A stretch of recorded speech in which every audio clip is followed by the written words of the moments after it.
বরেণ্য সঙ্গীত স্রষ্টা সলিল চৌধুরীর জন্মশতবার্ষিকী উদযাপনে আনন্দধারা আর্টসের উদ্যোগে আয়োজিত হতে যাচ্ছে সলিল চৌধুরী দ্য লিজেন্ড নামের বিশেষ অনুষ্ঠান। লন্ডনের রয়্যাল একাডেমি অব মিউজিকে ৩০ নভেম্বর এই আয়োজনকে ঘিরে প্রস্তুতি প্রায় সম্পন্ন। আরও দেখুন রিপোর্টে।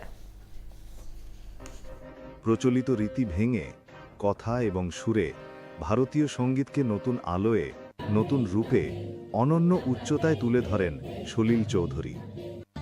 গণসঙ্গীত রচনার মাধ্যমে গানের জগতে প্রবেশ। বলা হয়ে থাকে বাংলা গণসঙ্গীতের সূচনা নজরুলে আর পরিণতি সলিল চৌধুরীতে।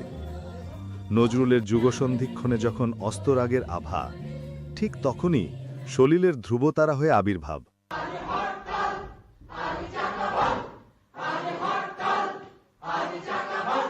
সেই মহান সুরকার, গীতিকার ও কিংবদন্তি সলিল চৌধুরীর জন্মশতবর্ষে আনন্দধারা আর্টস ইউকের সশ্রদ্ধ নিবেদন সলিল চৌধুরী দ্য লেজেন্ড।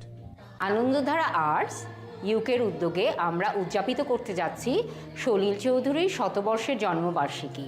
এখানে থাকবে ছোটদের এবং বড়দের সমবেত প্রযোজনা এবং একক প্রযোজনা।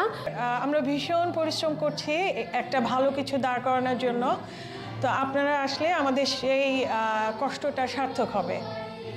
লন্ডনের রয়্যাল একাডেমি অব মিউজিকের সুরের পরশ ছড়িয়ে সলিল চৌধুরীকে স্মরণ করবেন আনন্দধারা আর্টসের শিল্পীগণ।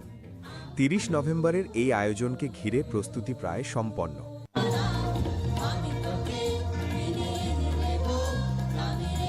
Royal academy of music, Duke's হলে, আগামী ৩০ নভেম্বর বিকেল ৫টায়। গান, নৃত্য ও আবৃত্তির সমন্বয়ে এই অনুষ্ঠানে আপনারাও আমাদের সঙ্গে যোগ দেবেন তাঁর জীবনকে, তার দর্শনকে, তার গানকে উদযাপন করতে। সলিল চৌধুরীর সৃষ্টিতে আছে বেদনা ও আনন্দ, প্রতিবাদ ও মমতা, আর আছে সাম্যের স্বপ্ন। তিনি ছিলেন সত্যিকারের এক সৃজন বিস্ময়, বাংলা সঙ্গীতের অমর আলোকযাত্রী। তার স্মরণ সন্ধ্যায় আনন্দধারা আর্টসের পক্ষ থেকে সবার নিমন্ত্রণ। মাহমুদ রাব্বি, এটিএন বাংলা, ইউকে।